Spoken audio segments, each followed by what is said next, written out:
and Norberline would like to welcome you to Our Heart Lamas, Mind of the Clear Light, Advice on Living and Dying Consciously with Ross Moore. He's in Melbourne, Australia. Thank you, Ross, for spending your Saturdays with us, or Sunday for you. Yes, it's a delight to be here. And my version of the book is slightly one generation older than the current reprint, but it's exactly the same text. So just mention that. And it appears not to be available as an ebook or a Kindle. So if you're wanting to get access to it, you're going to need to buy it as a printed book. So I'm going to read out a couple of quotes to start with, just to sort of open up the terrain of the topic, and then we'll do taking refuge and generating bodhicitta and a mandala offering to sort of set our minds for the session ahead. So I wanted to initially quote from Lama Zopa Rinpoche, who says, "Nobody escapes death. It is not a class thing or a race thing. It does not depend on where we live, what education we have, or how much money we have in the bank. Death believes in equal opportunity.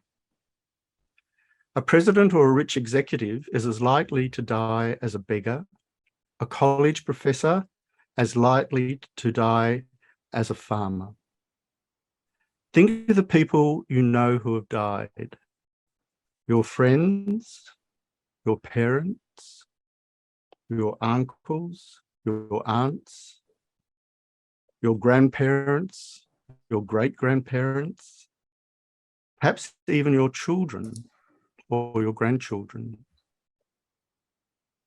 Go back through your family tree. Go back as far as you can. Generation upon generation of your family have come before you, hundreds and hundreds of people. And yet, how many survive now? 4, 5? Not many, I'm sure. Of the remaining family members, whose turn will be next? Nobody knows." So Lama Zopa Rinpoche goes on to mention how, despite this reality, we think the precise opposite.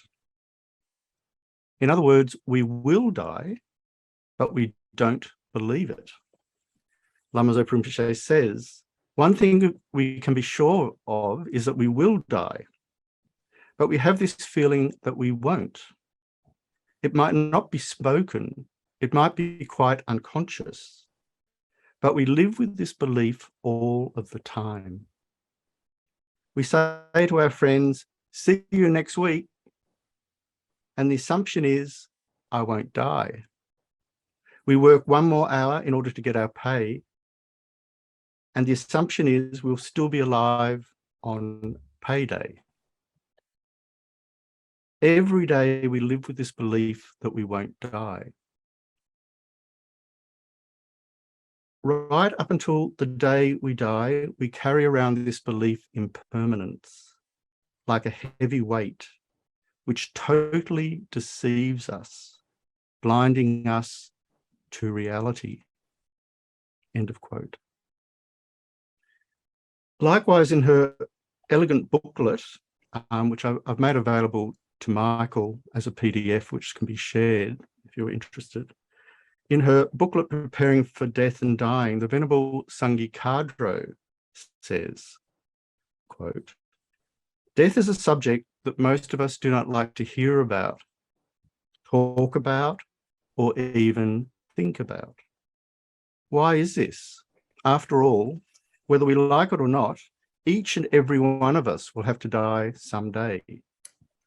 And even before we have to face our own death, we'll most probably have to face the death of many of those around us, our family members, friends, colleagues, and so forth. Death is a reality, a fact of life. So wouldn't it be better to approach it with openness and acceptance rather than fear and denial?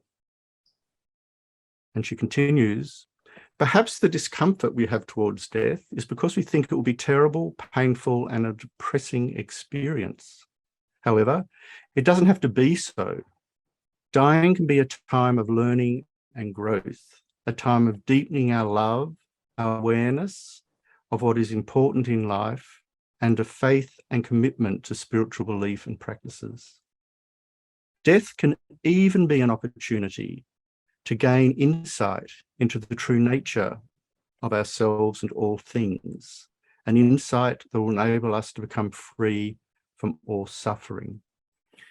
And this last point, we're going to have an opportunity to develop in some of the later classes, is very much the core topic of His Holiness's book on this subject, where he discusses the need to recognize the most subtle nature of the mind, and particularly the clear mind of death, and to recognize its nature as empty of inherent existence from its own side. So it leads into some very, very profound Buddhist topics indeed, but at the level of experience.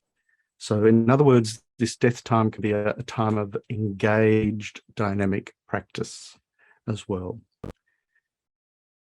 So I just wanted to give an inspirational account now of someone who did die with this full awareness, and from a Buddhist, this is a Buddhist story. And it's the story of Inter Kim, who was for many years the director of Lungri Tangpa Centre in Brisbane, Australia, an FBMT centre.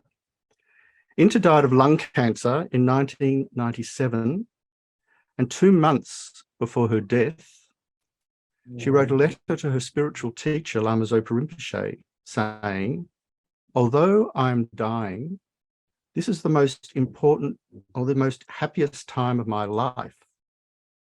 For a long time, life seemed so hard, so difficult.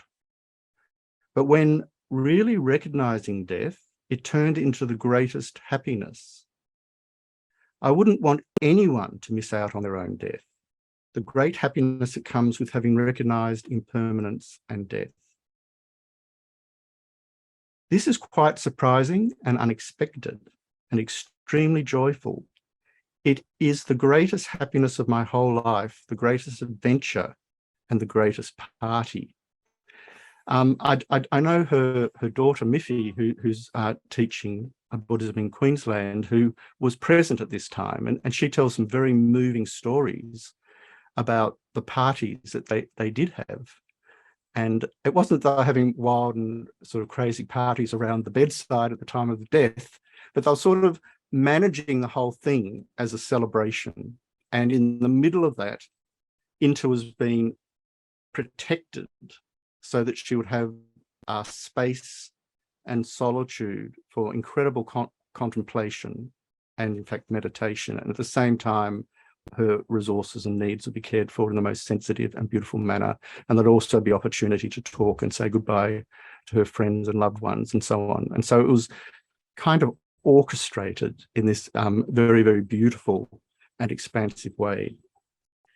So there are many, this is Venerable Sangye Kadro's account, and she goes on, there are many similar stories of lamas, monks, nuns, and spiritual practitioners who are able to face death with serenity and dignity, and in some cases are even able to remain in meditation during and after their death.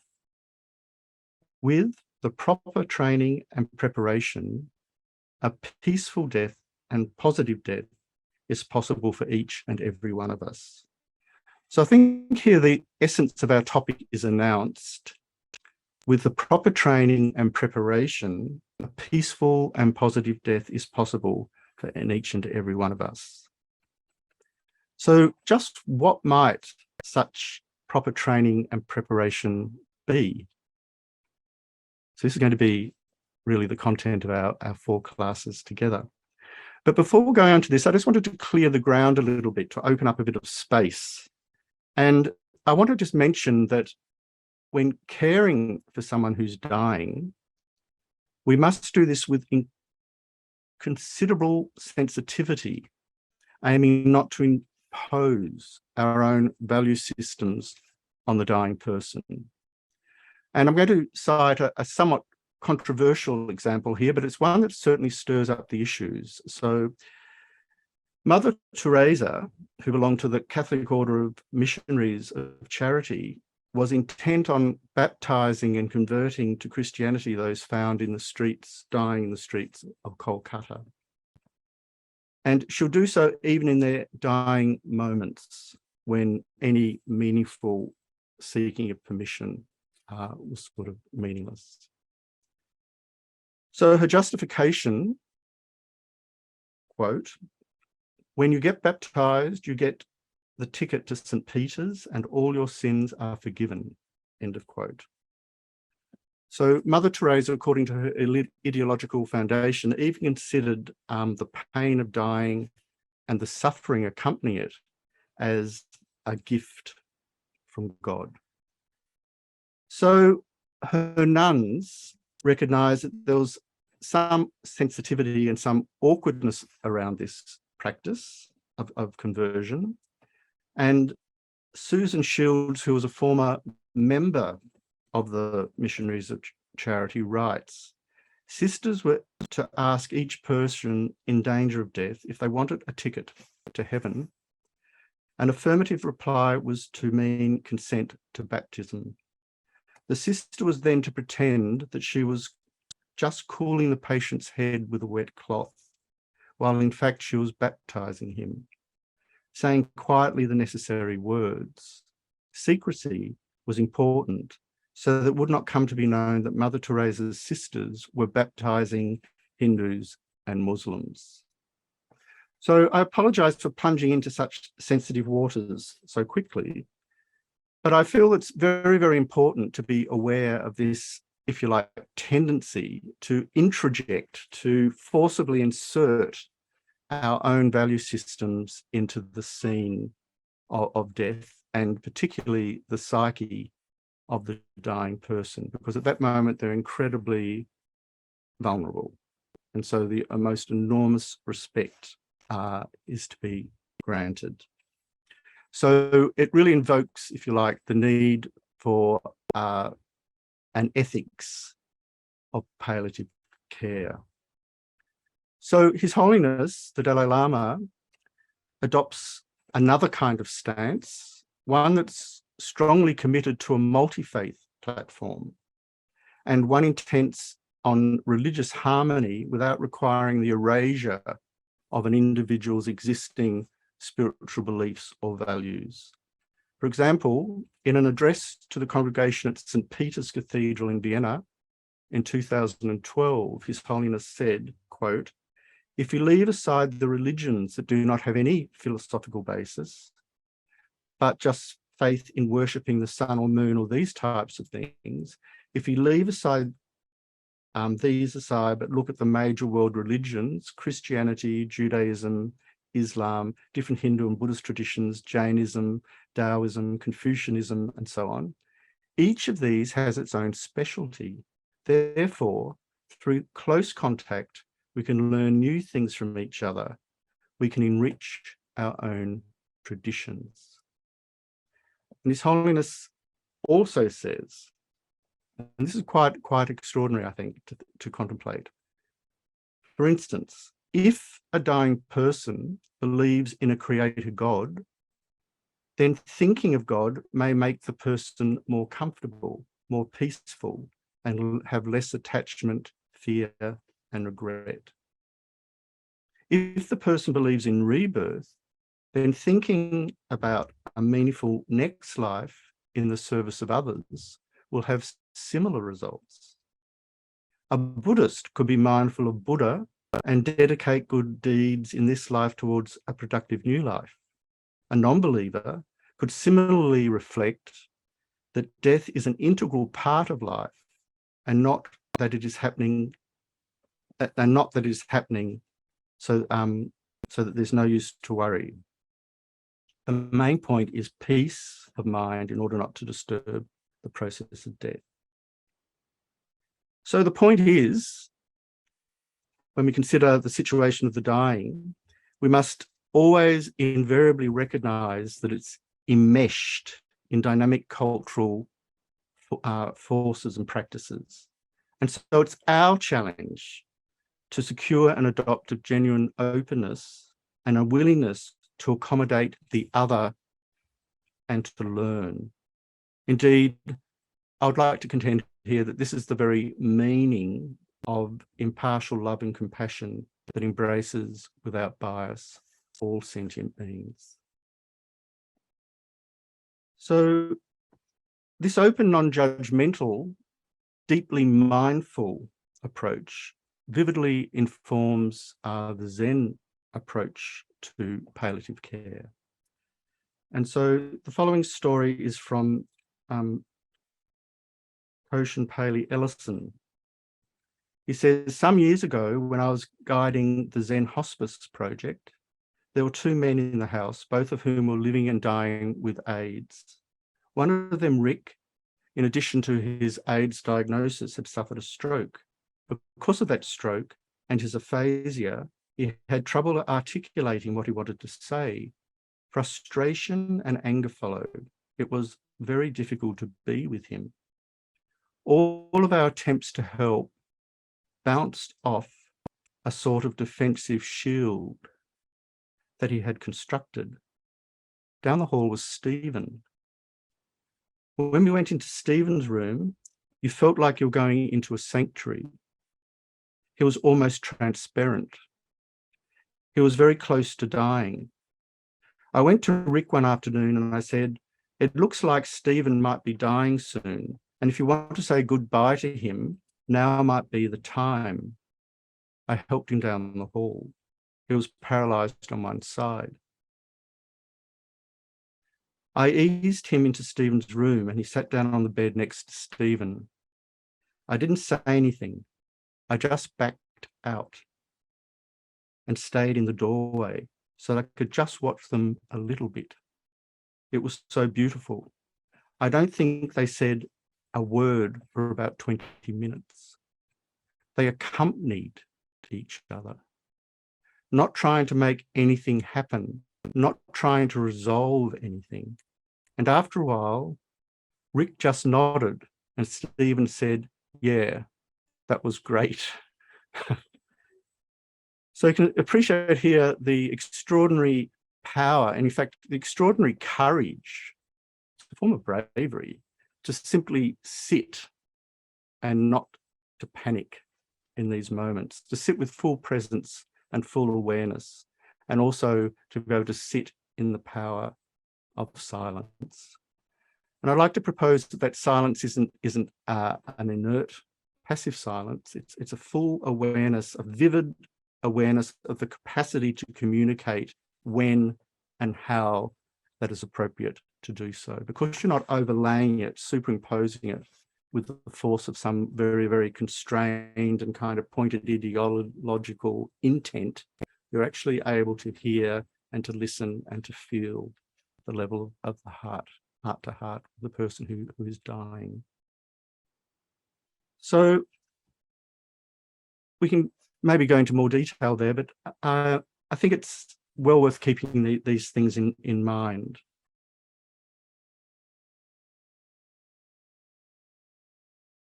So in a very moving, you notice here I'm giving lots of first person testimonials because I feel it's a very appropriate way to go rather than sort of being strictly theoretical, but to give many, many sort of human accounts.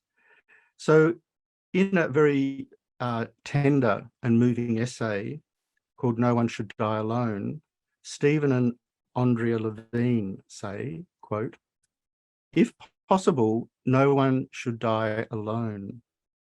A handheld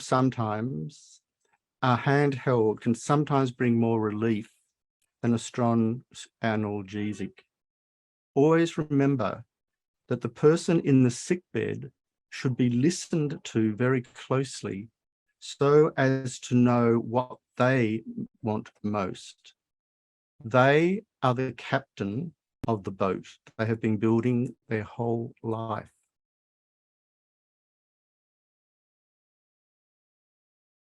With which to cross the great water. So this courageous capacity to sit in the situation also applies to the period following death, which, as we know, can be often a very, very bewildering time in which one's own foundations of existence and meaning can come into question. So Geoffrey Hopkins, in his foreword to His Holiness's book, which is the main subject of our classes, says about the death of his own mother. The hospital had left, his father. The hospital had left my father's body in his room alone. I went there and, remembering not to disturb the body, sat and kept silent because I did not know his particular vocabulary of spiritual belief. Just by being there, I felt I could support him on his journey. So you might contrast this with the story of sort of baptism I gave earlier. It's a very interesting topic, isn't it? Recently, I asked my teacher here in Melbourne, the Venerable Geshe Doga, how I might approach a situation that I'm currently in, where I have a very, very dear childhood friend who is grievously ill with cancer, and the cancer's pressing on the heart and the lungs and causing incredible complications. And my friend is staunchly non-spiritual. She just dismisses it all entirely. And I asked Geshe Doga for his advice about what practices, or how I might approach this when I go to visit. And he said that I could do the practices to do with bringing nectars and so forth down from the medicine Buddha, which is a famous Buddhist healing meditation, without her having to know.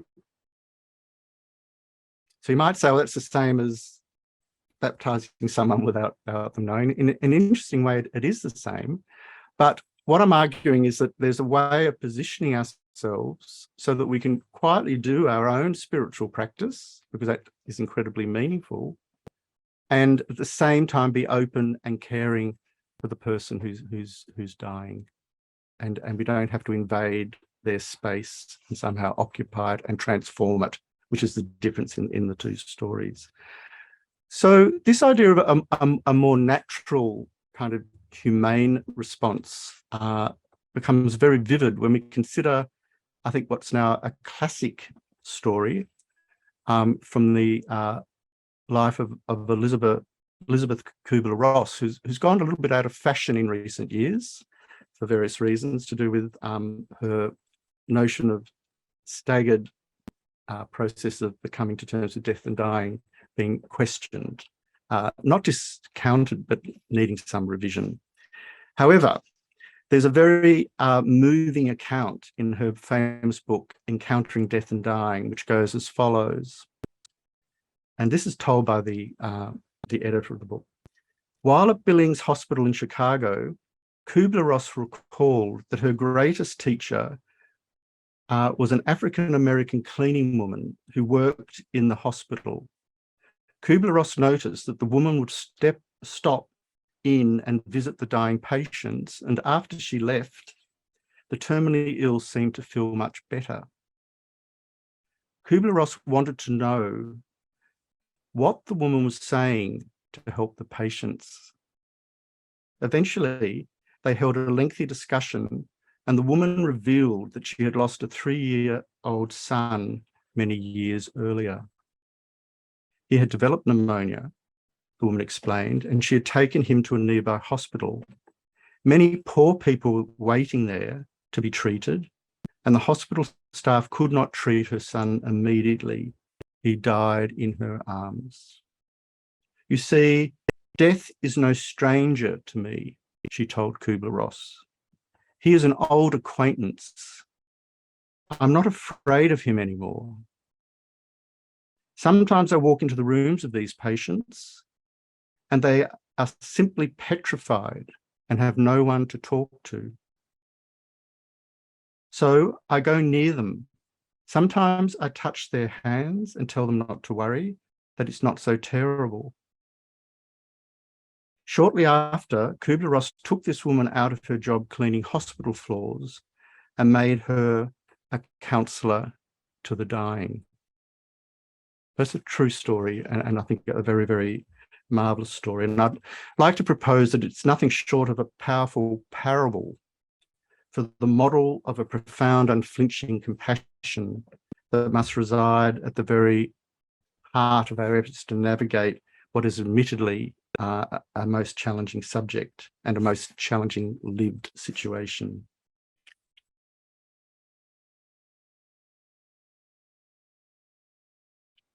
So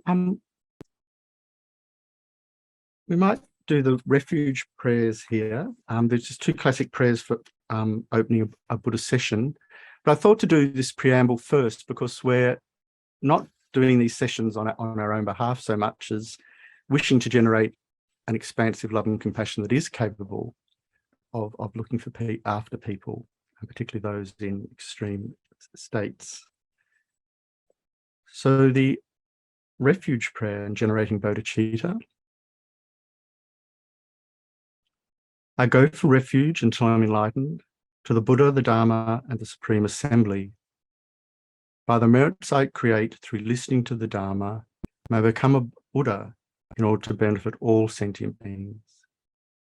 I go for refuge until I'm enlightened to the Buddha, the Dharma, and the Supreme Assembly. By the merits I create through listening to the Dharma, may I become a Buddha in order to benefit all sentient beings. I go for refuge until I'm enlightened to the Buddha, the Dharma, and the Supreme Assembly. By the merits I create through listening to the Dharma, may I become a Buddha in order to benefit all sentient beings. And the Mandala offering. This ground anointed with perfume, strewn with flowers, adorned with Mount Meru, 4 continents, the sun and the moon. I imagine this as a Buddha field and offer it. May all living beings share, enjoy this pure land. Idam Guru Ratna Mandala Kam Niryatayami. So I'd like now to quote a couple of Buddhist stories that are very much pertinent to our subject. And the first is told in Geshe Nawandagi's book, An Anthology of Well-Spoken Advice. And it goes, once a person who lived in the mentor Potawa's village came and asked him, when my death is about to come, send me a message. Someone died in the upper part of the village, and so Potawa sent him a letter announcing that.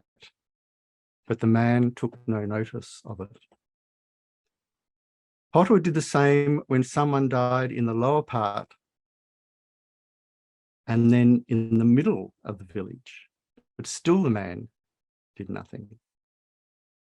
Then, one day, signs of the man's own death came to him. Panic-stricken, he ran to Geshe Potawa and asked why he had not sent him a message before. I did, Potawa replied, but you never understood. So I think that story is really very, very close, isn't it, to Lama Zopa Rinpoche's story with which I began the session. We said, you know, we look at your friends, your relatives, start counting them down, how many are left, how many have gone, and so forth, and think to yourself, well, what guarantee is it that I'm not going to be next? So Geshe Ngawandagi comments on this story with the words, a realization of the fact of death does not have to be based on spiritual authority. We can see it directly from live examples of death. And he continues, from time to time, we should list all the people we have personally known who are no longer with us. And as for those who we see as friends, and for those who see friends, relatives, and strangers dying all around them and do not apply this to themselves, What shall we call them? People with glass eyes, meaning they've got the organs there, but they're not actually able to take anything in. So Geshe Nawandagi captures succinctly the essence of this story. He says, with a balance of spiritual and material concern, to practice the best as we can without wasting the respites and opportunities of our precious human life, we must set a determination not to die pathetically like a rat in the gutter, but to die with some accomplishment, having taken sound steps towards purified growth. Therefore, instead of being either frantic or downcast at the thought of our death, we will adopt a mature and constructive approach, especially when we consider the quality of our future lives that we are now creating by our actions. So another very, very classic and a very, very moving account is given in the sutra. And this particular version has been written in a sort of archaic sort of King James Bible English, which is slightly disconcerting, but nonetheless, I think the translator was trying to capture the sort of religious intensity of the story by doing this. So I'll recite the story at some length because it has a number of phases in it, and they're all very significant. There was a rich man who found his gold suddenly transformed into ashes, and he took to his bed and refused all food. A friend, hearing of his illness, visited the rich man and learned the cause of his grief. And the friend said, "Thou didn't make good use of thy wealth. When thou didst hoard it up, it was not better than ashes. Now heed my advice. Spread mats in the bazaar, pile up these ashes, and pretend to trade with them." The rich man did as the friend had told him, and when the neighbours asked, "Why sellst thou ashes?" he said, "I offer my goods for sale." After some time, a young girl named Kisa Kutami, an orphan and very poor, passed by, and seeing the rich man in the bazaar, said, "My lord, why pilest thou up gold and silver for sale?" And the rich man said, "Wilt thou please hand me that gold and silver?" And Kisa Kutami took up a handful of ashes, and lo, they changed into gold. Considering that Kisa Kutami had the mental eye of spiritual knowledge and saw the real worth of things, the rich man gave her in marriage to his son, and he said, "With many, gold is no better than ashes, but with Kisa Kutami, ashes become pure gold." And Kisa Kutami had only one son, and he died. In her grief, she carried the dead child to all her neighbours, asking them for medicine. And the people said, "She has lost her senses. The boy is dead." At length, Kisa Kutami met a man who replied to her request, "I cannot give thee medicine for thy child, but I know a physician who can." The girl said, "Pray tell me, sir, who is it?" And the man replied, "Go to Shakyamuni, the Buddha." Kisa Kutami repaired to the Buddha and cried, "Lord and Master, give me the medicine that will cure my boy." The Buddha answered, "I want a handful of mustard seed." And when the girl in her joy promised to procure it, the Buddha added, "The mustard seed must be taken from a house where no one has lost a child, a husband, a parent, or a friend." Poor Kisa Kutami went now from house to house, and the people pitied her and said, "Here is a mustard seed, take it." But when she asked, "Did a son or daughter, a father or mother die in your family?" they answered her, "Alas, the living are few, but the dead are many. Do not remind us of our deepest grief." and there was no house where a loved one had not died in it.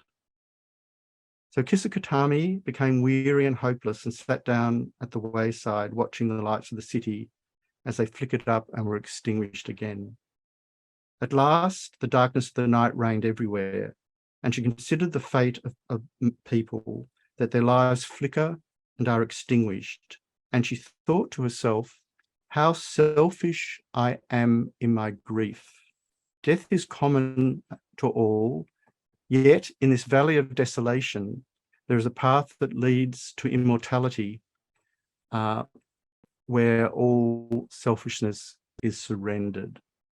Putting away the selfishness of her affection for her child, Kisakatami had the dead body buried in the forest. Returning to the Buddha, she took refuge in him and found comfort in the Dharma, which is the balm that soothes the pains of our troubled hearts.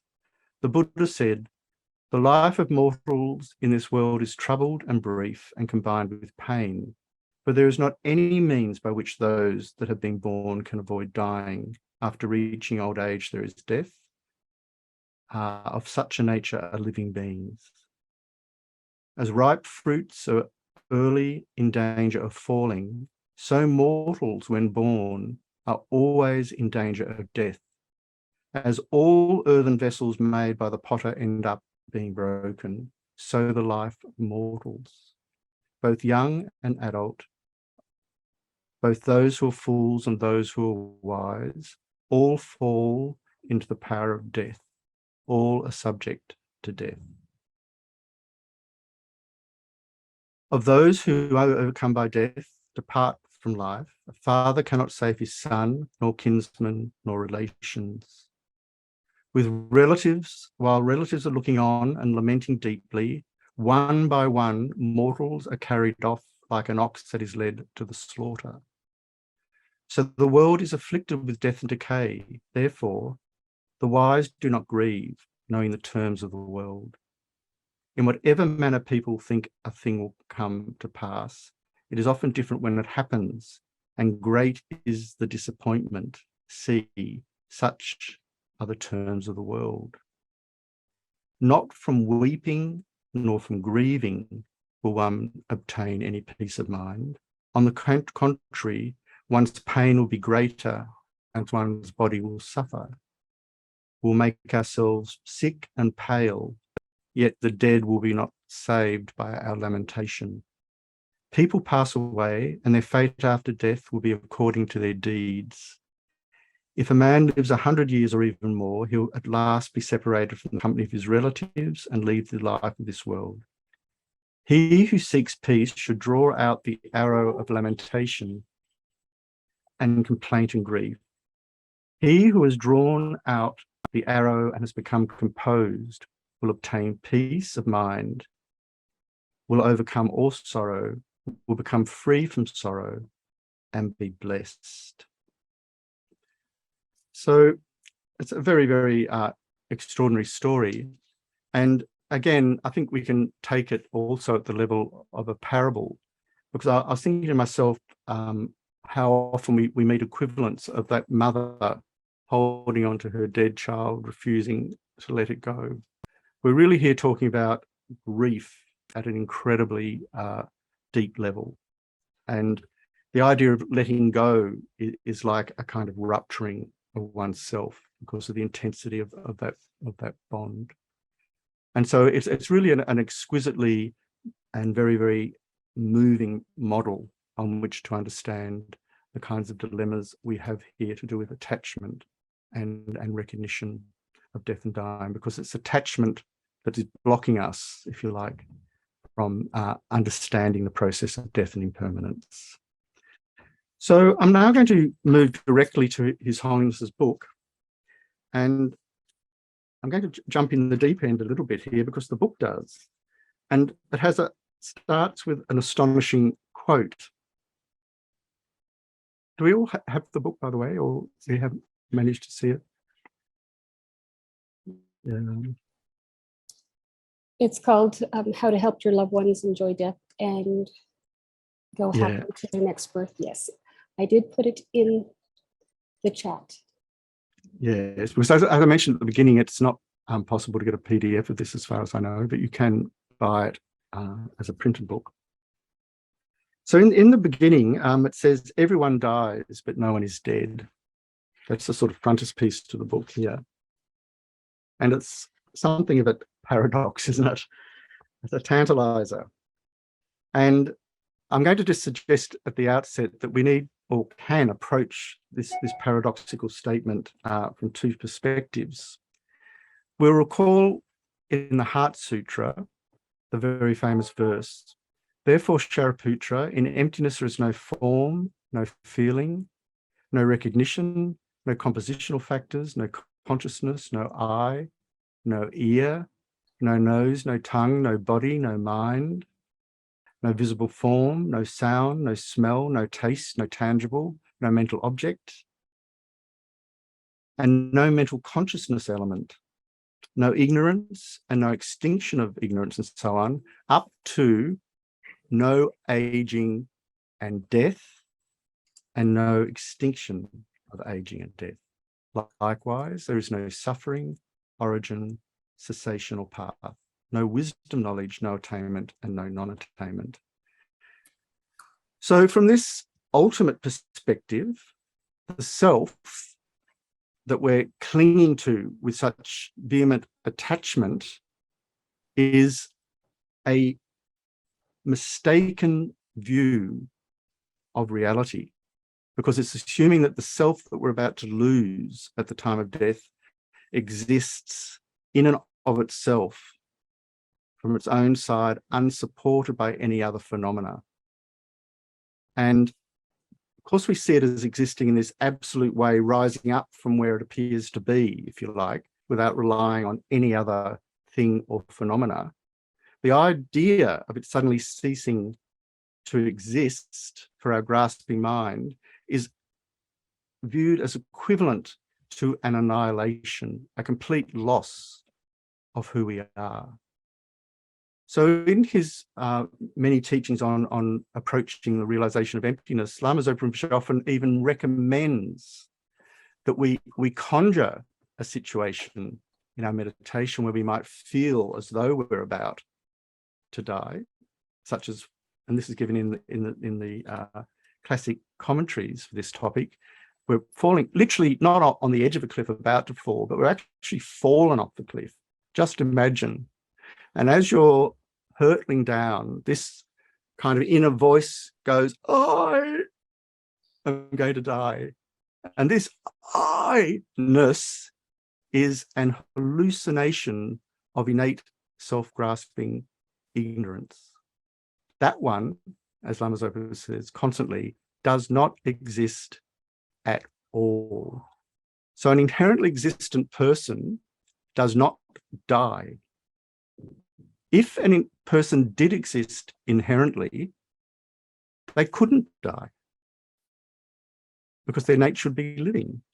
If they were inherently naturally living from their own side, independently of any other phenomena, then there could be no meeting with conditions that would somehow jeopardize or terminate the framework of, say, this life's body and existence.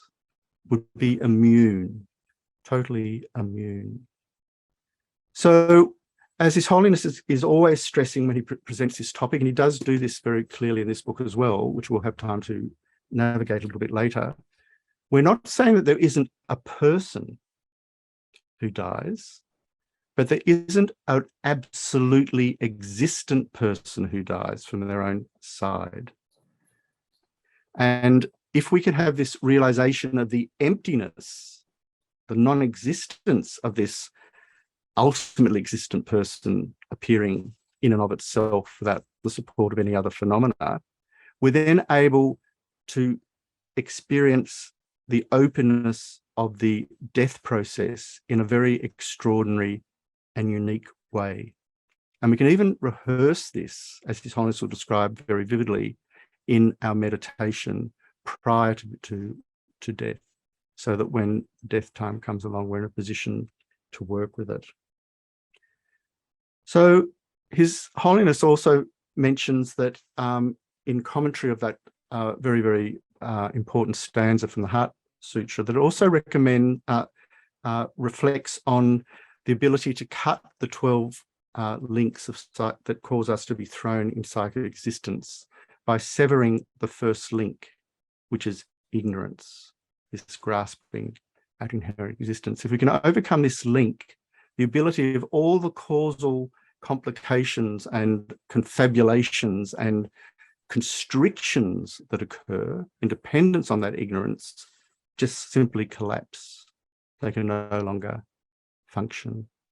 And so one is then able to produce still actions, but they're no longer afflicted in the same way. And so they can become the cause of spiritual attainment and sort of increasing freedom, if you like, going forward. So His Holiness says, although both the process for taking birth in the cycle of existence and the process of gaining freedom from it do exist on the conventional level, they do not exist on the ultimate level. Thus, they are negated here. So this topic of emptiness pervades this topic of death and dying. So don't feel that I've somehow introduced a very, very curly and difficult topic unnecessarily. It's really very, very critical to consider. I might just mention here, about 4.5 years ago, I'd been diagnosed with myelodysplasia, which is a form of bone marrow cancer. So it's a terminal diagnosis for sure. And that was about 9 years ago. And my doctors put me into a situation that was called watch and wait. And that's because the balance of what the cancer was doing in my marrow hadn't reached what they call a tipping point, where the number of deformed cancerous cells overwhelm the remaining handful of healthy cells, and therefore I can no longer carry out any of the vital functions connected to having blood, such as immunity and carrying oxygen and nutriments and so forth. And so one day I went to my doctor and the blood test wasn't quite as good. And he said, it's time to be in supportive care. And I went home feeling really, really cheerful because I felt really supported. And it wasn't until I looked up supportive care in the on Google that I discovered it was a euphemism for palliative care. So saying it's time to be thinking of the end. And I thought he was being terribly kind. He was actually a fantastic doctor, by the way. I'm not criticizing at all. How do they handle these situations? So then I, after a period of becoming increasingly ill, went ahead with a bone marrow transplant. And you have a 1 in 3 chance of dying from the procedure itself. It's such a dangerous procedure. And so the chemo that I had for that particular illness was so extreme. They call it the heaviest chemo they give to any cancer patients, because it not only has to inhibit the cancer, they're aiming to wipe out your entire stem cell culture from your bone marrow. And your bone marrow is your bone marrow. There's nothing else deeper than your bone marrow. And so I was faced with all of these issues in a very, very direct way, connected to incredible weakness. And I found that these teachings came to me in a very, very powerful and vivid form, because they were so clear and they were so able to be put into practice.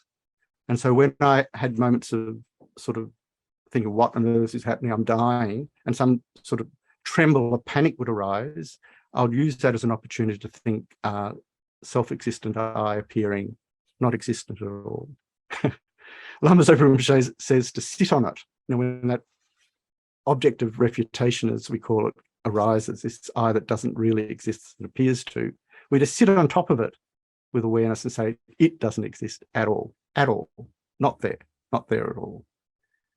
And so I was left with the flow of consciousness, of course, and realizing that if you're very, very quiet and gentle with yourself, it's possible to continue to meditate even when the body is in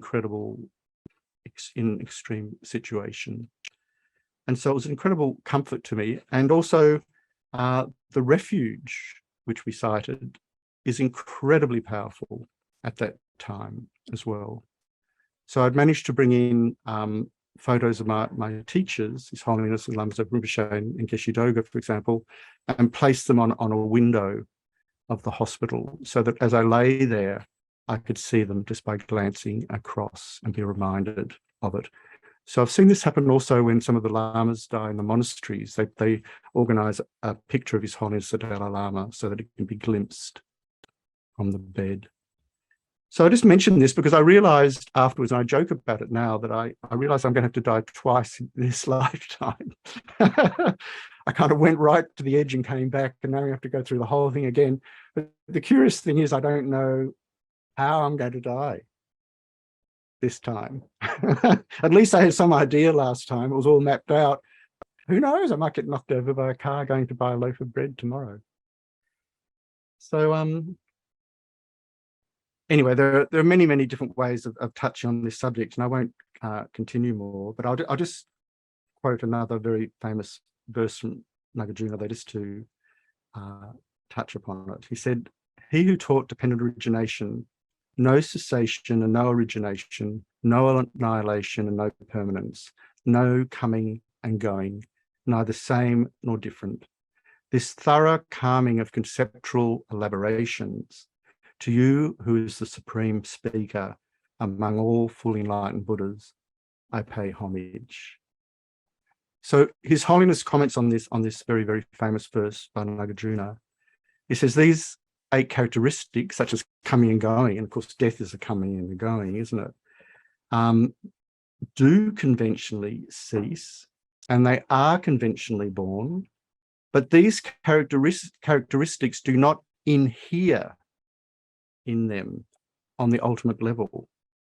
On the ultimate level, there is only the absence of these characteristics, namely absence of intrinsic nature, absence of defining characteristics, absence of origination, absence of cessation, absence of defilement, absence of non-defilement, absence of decrease, and absence of increase.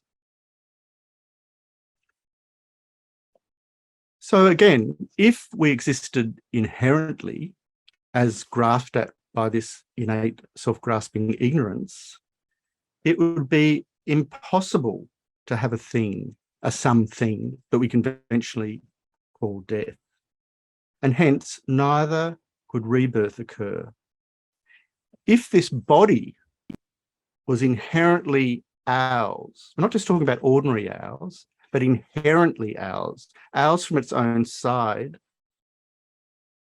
how then could we reach a threshold or a point where even doctors who may be operating from a scientific materialist perspective are going to declare that body a corpse? If I was inherently my body, I could not leave or be found apart from my body at the time of death. In fact, death would be impossible to occur.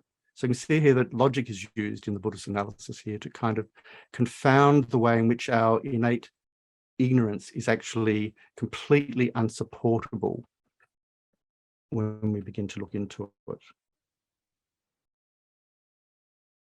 So this leads us to the other aspect of that very, very beautiful quote at the beginning, that tantalizing paradoxical quote: everyone dies, but no one is dead.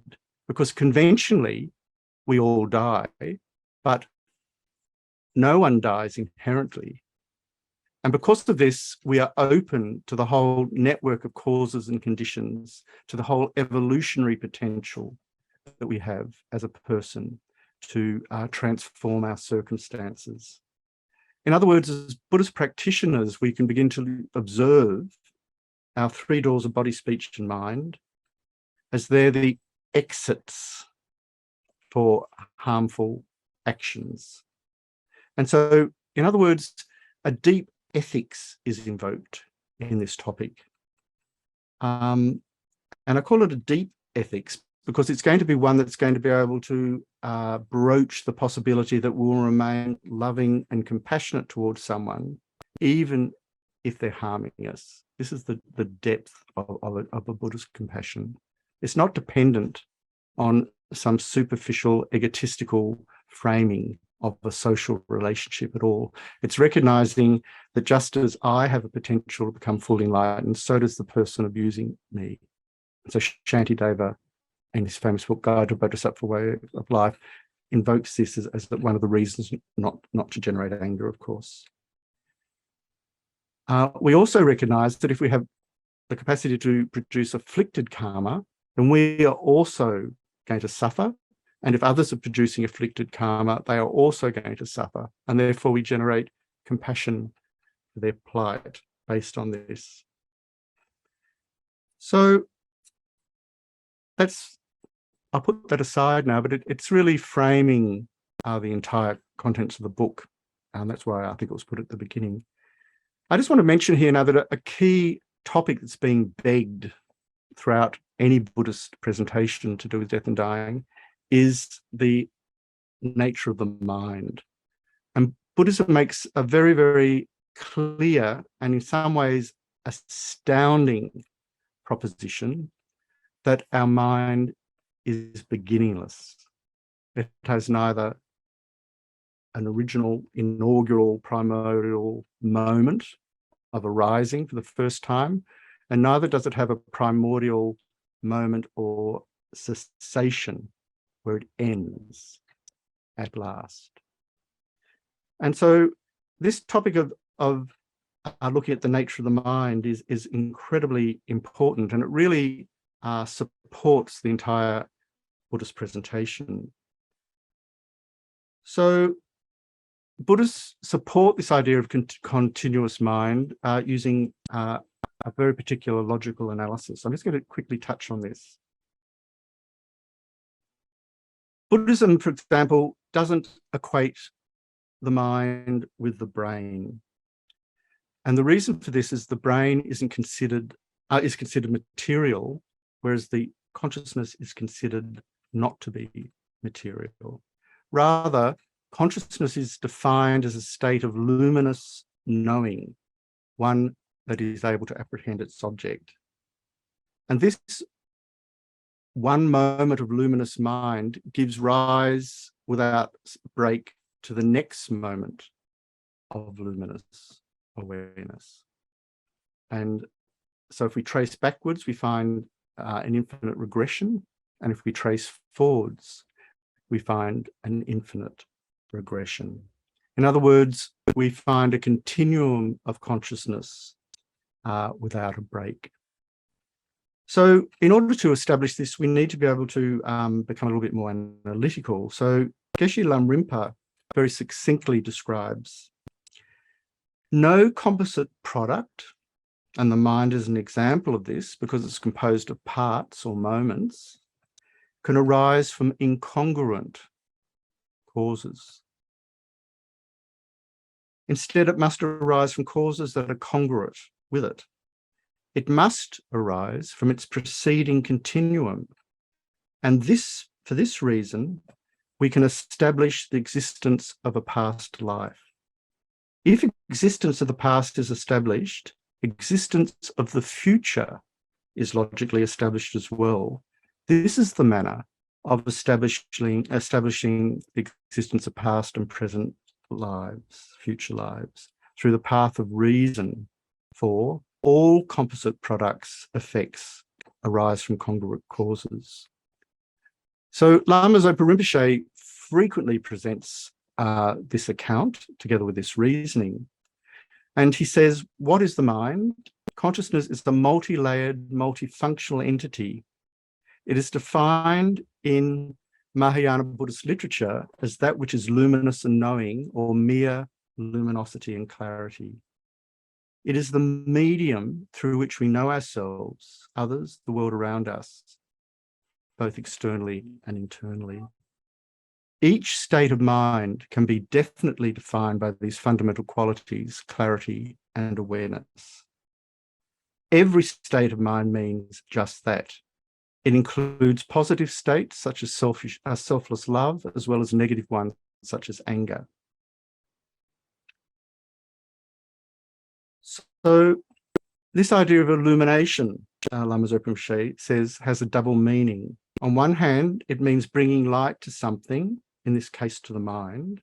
And on the other hand, it has the connotation of enlightening both intellectually and spiritually. This illumination is the definition of mind. It is the luminosity of the object itself in its appearance to the awareness factor of the mind. And it's this awareness that we can apprehend and grasp. So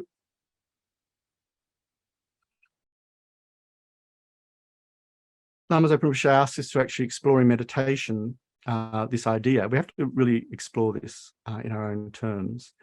And he says, when we're experiencing an emotion, joy, love, fear, affection, try to locate those feelings and those awarenesses of them. This relates to the awareness of sensory objects. When you see a flower, where is the awareness of the flower? In your eye, in the flower, in the flower itself, in the brain? Where is it? What is it? So the conclusion is that every moment of mind is a discrete instance of consciousness dependent upon an arising in the previous moment of consciousness. So His Holiness the Dalai Lama in Mind Science addresses this very issue.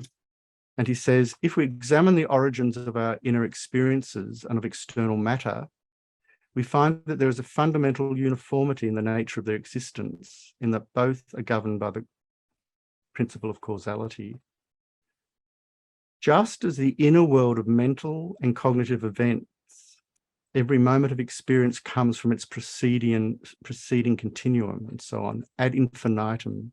Similarly, in the physical world, every object and event must have a preceding continuum that serves as its cause, from which the present moment of external matter comes into existence. Each mind moment, His Holiness says, has a beginning, a middle, and an end. It arises for a split second, it abides, and then disappears. But it leaves in its wake an impression, an imprint, the beginning of a new or the extension of an existing karmic habit pattern. So many topics unfold here, but the point is that we're being asked to think about the beginningless nature of the mind. And if the mind is beginningless, this is the crunch, what does it mean then to say that we die? That's getting back to that original quote, isn't it? So Lamas is often going to say that, independence on the aggregates, the body and form aggregate and the consciousness aggregate, we label I. So independence on the continuation of the I after death, we label I, the person who is reborn.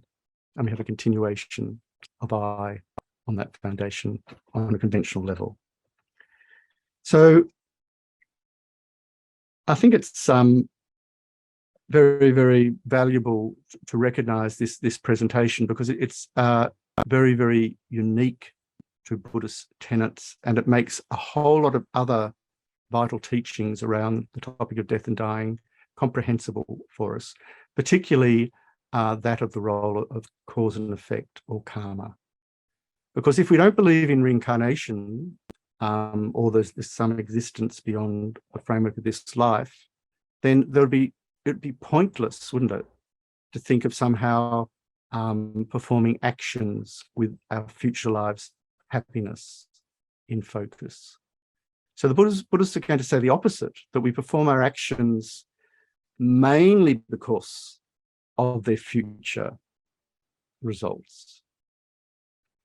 And in that way, we put the kind of commitments and obsessions with our daily ephemeral activities into a very much needed perspective. So I'm now going to touch the topics covered in chapter 1. And I'm going to start that by just quoting a very brief story from the Levines again. Don't wait for death to remind you to live, they say. Death is the perfect mirror for life. It clarifies priorities. It will point out the way to the heart, compassion and loving kindness, generosity and courage. In response to the Dalai Lama asking me what I was working on, this is the Levines talking, I told him I was writing a book called A Year to Live, about preparing for death by thoroughly living. His Holiness asked, would that be skillful with the American consciousness? I told him of the thousands of terminally ill people we worked with, received phone calls from, and exchanged letters with. None had ever chosen to grab a bottle of tequila and a sex partner and head for the hills. He laughed and shook his head. Very good, he said. Preparing for death has for millennia been recommended as a precise teaching and practice for cultivating wisdom and mercy. So in his first chapter, which is appropriately titled Awareness of Death, His Holiness advises us, and I quote, this is on page 3940 of the book, analysis of death is not for the sake of becoming fearful, but to appreciate this precious lifetime during which we can perform many important practices. Rather than being frightened, you need to reflect that when death comes, you will lose this good opportunity to practice. In this way, contemplation of death will bring more energy to your practice. You need to accept that death comes in the normal course of life. As Buddha said, quote, a place to stay untouched by death does not exist. It does not exist in space. It does not exist in the ocean, nor if you stay in the middle of a mountain. And His Holiness finishes his commentary on this. He says, if you accept that death is a part of life, then when it actually comes, you may face it more easily. So what does analysis of death mean in this context? Which you'll notice here earlier, His Holiness said analysis of death is not for the sake of becoming fearful. So what is meant by the analysis of death? It refers to doing rigorous and repeated analytical meditation on death and impermanence. In this way, the gap between life and the fact of death become integrated without fakery or deceit. So His Holiness emphasizes in this introductory chapter that it's not just a matter of not accepting that death is part of life, but for most of us, the problem is that we actually or actively block ourselves from this necessary accommodation, which is the fact that we're going to die. And this is the exact same point that Joan Halifax in her book called Being with the Dying, Compassionate, Cultivating Compassion, Fearlessness in the Presence of Death covers. She says, after 4 decades of sitting with dying people and their caregivers, I believe that studying the process of how to die benefits even those of us who have many years of life ahead. Of course, people who are sick or dying or suffering, dying of old age or catastrophic illnesses may be more receptive to exploring the great matter of dying than those who are young and healthy, who still believe in their indestructibility. Yet, the sooner we can embrace death and the more time we have to live completely, the more time we have to live completely and to live in reality. Our acceptance of our death influences not only the experience of dying, Joan Halifax says, but also the experience of living. Life and death lie along the same continuum. One cannot, as so many of us try to do, lead life fully and struggle to keep the inevitable at bay. In our discomfort, we often joke about death. The only thing is certain is taxes. And she quotes Woody Allen's famous quip, it's not that I'm afraid to die, it's just that I don't want to be there when it happens. And she says rather drolly, yes, funny, yes. But the tragic distortion is that when you avoid death, you also avoid life. And I don't know about you, but I want to be there through all of it. So it's a complete inversion of Woody Allen's complete shutting down. So I thought here we just sort of throw it open to some discussion and some comments, because I've tossed out quite a lot already. And I say tossed out because I'm conscious that I'm probably going at a faster pace than might be comfortable on occasion. But I'm really, as I said, clearing the grounds, because in the next 3 sessions, we're going to be looking very specifically at His Holiness's direct commentary on the Panchen Lama's 17-verse poem dealing with death and how to die meaningfully. And so it's going to be very, very zeroed and focused. So would anyone like to share a story or mention anything that's been raised? Yeah, hi. Look, Look, g'day. I worked in palliative care for 8 years, so I've got a couple of comments. One of which is that I think that Kubler-Ross may have been tarred with a brush because of the fact that she was supposedly wanting everything to happen in a certain order, whereas there's a counter argument that was not her approach. And the things that she identified are perfectly, acceptable. Yeah. So there's that. The other comment I've got is that from having worked in palliative care, I'm a social worker, worked with lovely nurses. I think if I was on my deathbed and in a lot of pain, I would find it distressing that they would be so distressed. So I thought, well, consequently, I would have to accept pain relief.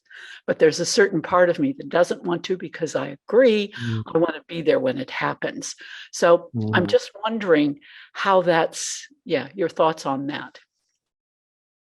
Yes, it's a very, very complex and very, very important question. And it's also one that's increasingly manifesting as sort of medical interventions into the dying process become more and more elaborate.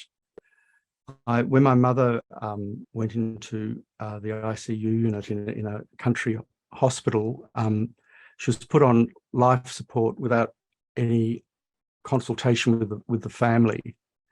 And then the treating sort of doctor confronted us, I use the word confronted quite deliberately, very brusquely confronted us and said, "What do you want to do about your mother then?" And that was shocking, because he was actually asking us, were we ready to turn the life support system off?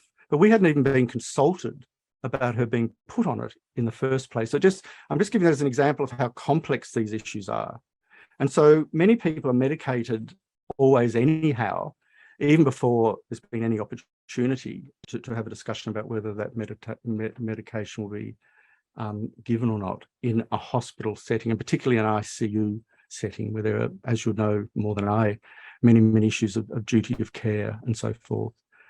And so in my own case, like you, I'd rather not be heavily sedated, but His Holiness will say later in the book, and I do quote it in the second class, that if possible, to avoid very, very painful, very, very powerful painkillers, if, and he qualifies it, they involve a loss of sort of acute awareness.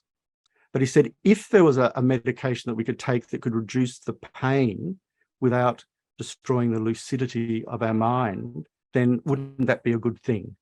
So His Holiness isn't anti-medication, but he's sort of suggesting that there might be a little bit of wriggle room in that to do with what kinds of medication and how often we take it and so forth. So I don't know if that helps. I'm certainly going to leave, I already have sort of instructions with my close ones as to how I want those decisions to be made if I'm not in a position to contribute dynamically.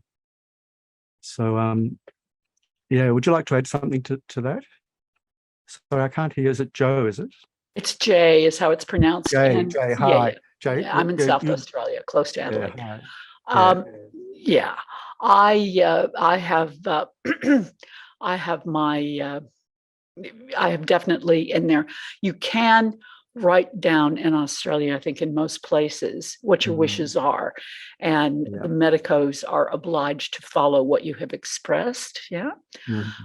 So I've certainly done that, and I've worked with a lot of people in doing that. So their wishes are there. But I'll say that it was quite interesting.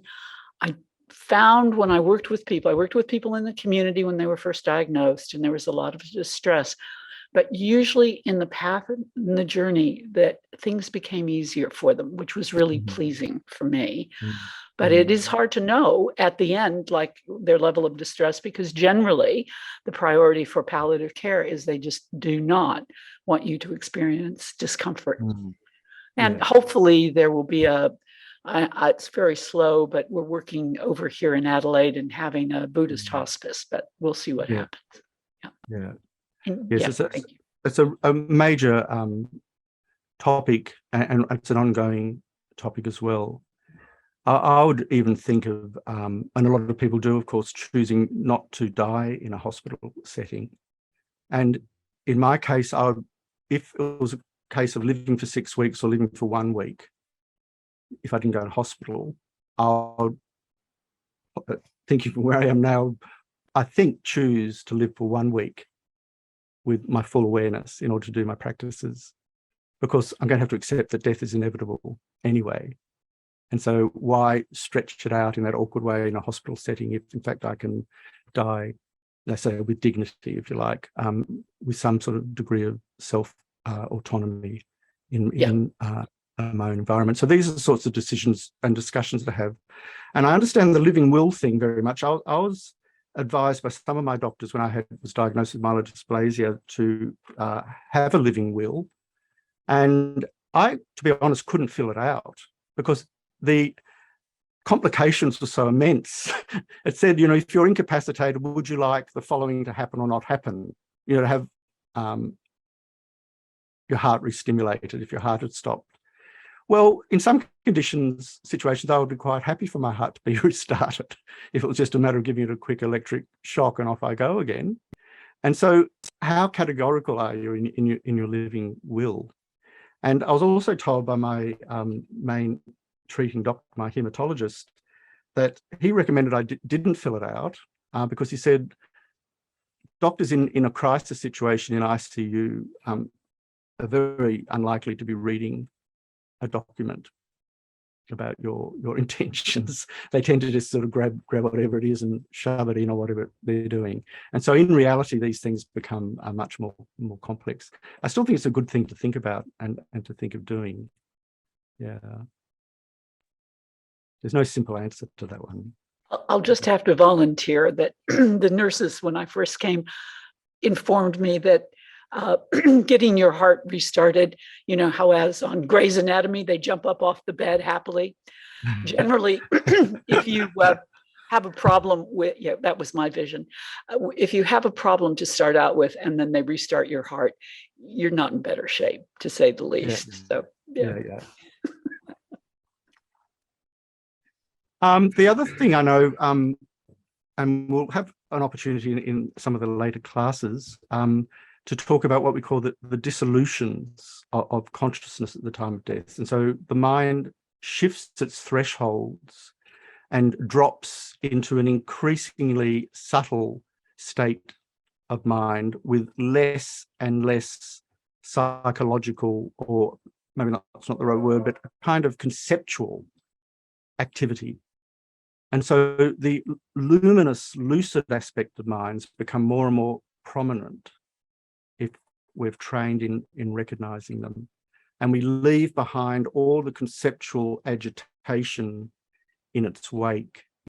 And so my approach when I was sort of lying in the bone marrow transplant unit was to do my Tonlen meditation, giving and taking on the suffering of others and giving them all happiness while I was suffering, because I was definitely suffering, and to treat my suffering in that way. And then figured that when I got to a more subtle state of dying, if that was what was to happen, I'll then have an opportunity of doing the techniques that I've learned within the context of my tantric Buddhist practices, involving working with visualization, for example, and generating states out of the clarity of the mind itself at a subtle level. And so these are very profound and extraordinary practices. And these Holiness is actually introducing to a wider public audience in this book. So I just mentioned that that the kind of pain itself gets left behind as the dying process continues.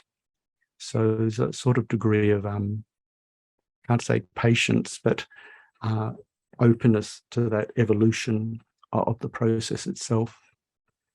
So I don't know if that helps, but we tend to panic, don't we? Think, oh, this is it. It's going to be like this all the way through my death process, but it's not. It's a continuum and an experiential unfolding. And so the Buddhist presentation breaks that process, that evolutionary or devolutionary process in one sense, into very, very subtle, recognizable stages. Yep. Yeah, and it was very reassuring for me to note that people did come to a point of acceptance and relaxation about where they were headed. Yeah, that was good. Thank you. Do work with the patient the whole way through, or is it? I did. Yeah, I no longer work in palliative care. I'm retired, but yeah, I did go the whole path. Yeah, absolutely. It's good. Wonderful. And I'm very grateful and inspired because I had the privilege of being with people on that journey. And I would say that will impact my own journey at the end, because I have those images of how it can be, and I carry that with me. And yeah, it's a very precious thing to me. Just before Michael, I just say that very much what His Holiness is saying as well, because he's arguing that if we block ourselves from awareness of death, we're not able to take advantage of these sort of broader embracing aspects of the process that you're talking about as being possible if you do actually face it head on. So Michael, you have a hand up there. Yeah, first I would like to say, what Jay said is true all around. I can tell you that when I've had the privilege of have both my parents die in my house in the last few years. And when we brought my mother home from the ICU, she had not been on pain medicines at all. But as soon as hospice showed up, they said, "Oh, she's in incredible pain. You should be giving her these pain medicines." And I laughed at her. It was the other way around. Yeah, when you came bring out, she was like trying to us to give them to her. And so I think, and then she picked it. She said, "You should give her this much of a dose." I said, "My mother hasn't had a narcotic in 18 weeks. That's going to kill her." And so there was some of that. But I have a question, kind of getting back to where you started at the beginning, where sometimes we have our beliefs of what death and dying is, and we have our way of not only how I'm going to do it when I die, but how I would like to do it while I'm around people who die. They have their own way of doing it. Do you have an experience, or do you have a story of where those two things, which might be different, really can merge together, a way of helping those two things merge together so that both the dying and the person who lives communicate well and go through that process together?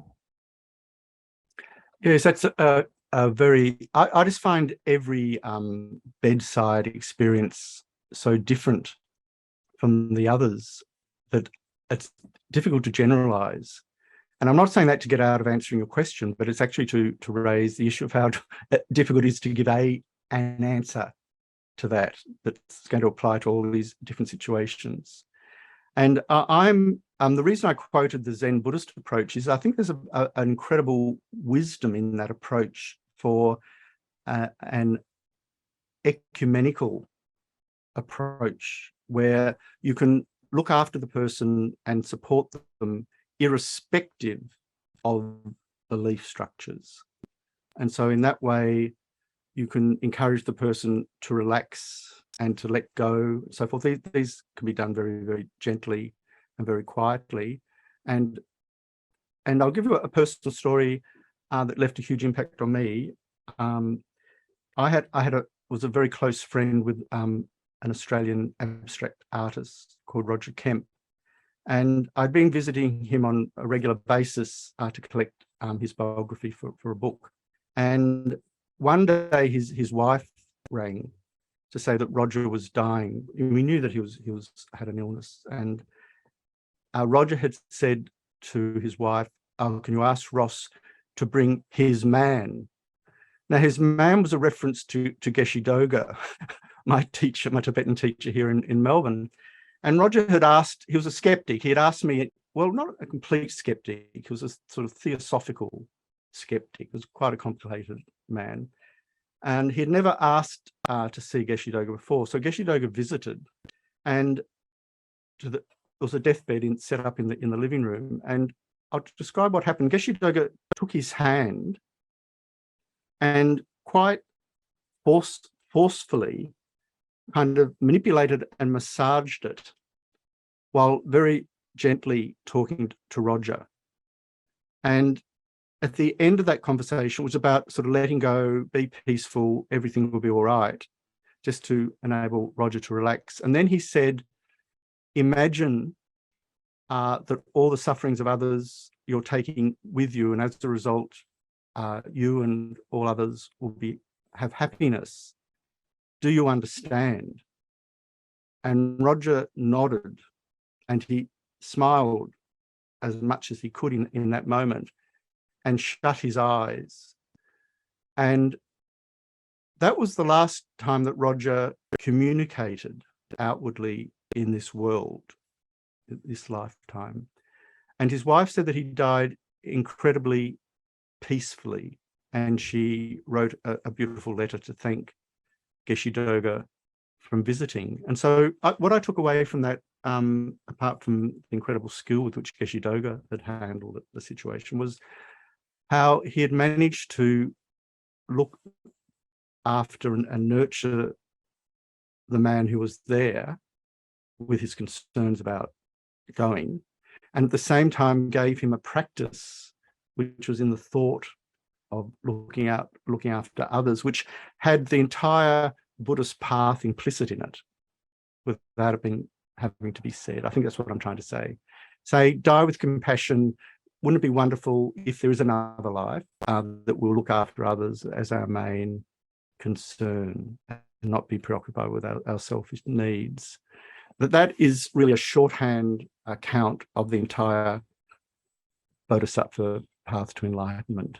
And so from a karmic interpretation, as His Holiness talk about in the book, if we can encourage people who are dying to have positive thoughts and not sort of frantic or distressed thoughts, that is very, very important for their future rebirth. So we don't need to say that to the dying person, but we create those conditions to the best of our ability in a very, very quiet, sort of unobtrusive way. Yeah. Yeah, and in our family, it was great because my father is my father was Southern Baptist, my mother was Roman Catholic, my brother is Roman Catholic, one of my sisters is an Orthodox Catholic, one of my sisters is also a conservative Christian, my other sister is a Buddhist, and so we all sat around and we all support each other in that. And because there's a lot of common experience, there were lots of songs we would sing and prayers we would say that we all had access to. And so it wasn't about any one's spiritual thing, but kind of looking back on it, there's a part of me that said, wouldn't it have been interesting if we had discussed the dying process, not just been supportive of each other during the dying? And that's what I'm really looking at. That's one of the reasons I like this. And in one of Lama Yeshe's books recently I read, he was talking about the dying process and as you said, the dissolution of everything, of the air element and the fire element and all that stuff. And so that's going to be I'm really anxious to hear your piece on this. So that's great. Yeah, well, I won't broach that now because that's a very, very vast and extraordinary presentation, but it's critical to the book. What's it? Yeah, it's sort of an hour and a half. I think I'd like to encourage everyone to read the second chapter of the book if they have an opportunity, and to read the rest of the book as well. But I'm going to mainly focus on the second chapter next week, and in the process of that, I'm going to be introducing the poem by the Panchen Lama with 17 stanzas, and also discussing the way in which His Holiness breaks that poem up into sections which correspond to his chapters. And that way we get a kind of a study guide for how to approach. This is a kind of contemplation. When I say study a book like this, it's really as much a process of reflection and intimate reflection with ourselves and our lives and those around us too. So I don't want to make it seem academic at all. It's really a very tender and extraordinary topic. And I'm still in the habit, since my bone marrow transplant, of reading death and dying memoirs as much as I can. And I'm going to be quoting from some of those going forward, just to sort of share other people's points of view and experiences as well. And Ross, this is the Mind of Clear Light of Advice on Living and Dying Well by the Dalai Lama you're talking about, correct? Yes, it is. Yeah. Okay. And just so everybody knows, it is available in Kindle because I looked it up, it is available in Kindle on Amazon. Is it now? Is it? Yeah, yes, it's available in paperback and in Kindle on Amazon. Oh, that's handy. Thank you very much for putting us right on that. I'll get the Kindle version and correspond it to that. Yeah. It's also available on archive.org. I put a link in there. It's a little fiddly, but you sort of borrow it online, but it works. It's another option. Okay. Thank you, Jay. The e-world is wonderful. Well, we might conclude the session, and we'll do it with the dedication verses. In our local paper today, we had a very interesting article written by a couple of Indian journalists based in Dharamsala on, I mentioned this topic sort of cautiously, of course, succession planning for His Holiness the Dalai Lama. And there's interviews there with a number of monks and Sangha members. And many of them said, oh, we can't discuss this. It's inauspicious to even acknowledge it. But at the same time, there's an awareness, as one of the monks said, that His Holiness is in a mortal body, and that body is aging. And so we have to be sensible and plan for the future. But it just brought in this whole issue of the political scenarios surrounding that succession and how incredibly complex it is. So I just mentioned that because we're having a lot of issues here in Australia at the moment with the Pacific Islands as well, and the whole issue of global power. I've put a link to an article by the Australian Broadcasting Company Yes. into the chat, that's the article I believe you're referring to. Oh, wonderful. It came up today. Thank you very much. So it's also on His Holiness's mind, this topic. All right, well, dedicate. And as you know, from a Buddhist perspective, dedication is giving away any advantages or benefits of the session towards the welfare of others. And so this idea of selflessness is very, very precious and very crucial. And it's something that we would obviously be wanting to do at death time as well. Our last thoughts in a life could be in the form of a dedication together with an aspiration. That would be very, very precious and very wonderful. And one of the retreats Lama Zopa Rinpoche gave in Bendigo here at Tisha Centre, he Lamas raised the topic of aspirations as being very important, but also he said we have to point the aspiration. It has to be kind of targeted to a particular outcome.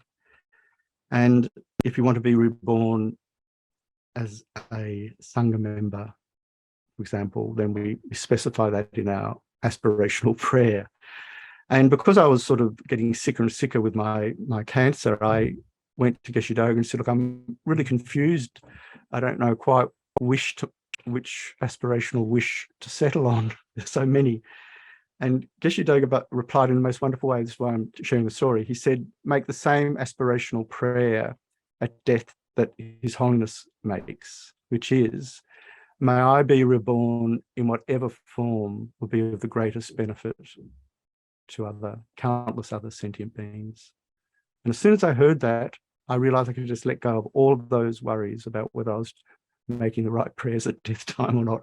If I could think that one together with the dedication, then that part of the death process has been rather wonderfully navigated. So the dedication prayer, due to the merits of these virtuous actions, may I quickly attain the state of a Guru Buddha and lead all living beings without exception into that enlightened state. And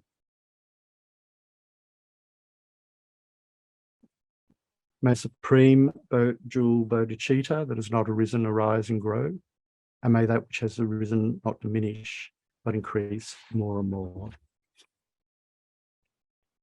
And so we can just make a quiet prayer for the long life of our precious teachers. And also we can personalize our prayers if we know others who are perhaps facing illnesses or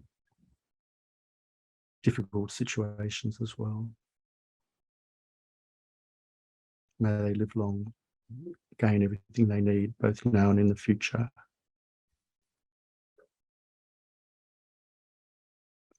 So thanks very much. And I look forward to being with you again. And as I said, each week becomes more and more focused on the subtle material of the text. So I really saw today as a kind of setting out of the giant arena in which this topic occurs, and that then well positions us to go into some of the details. So thank you very much. I look forward to seeing you again. Thank you, Ross.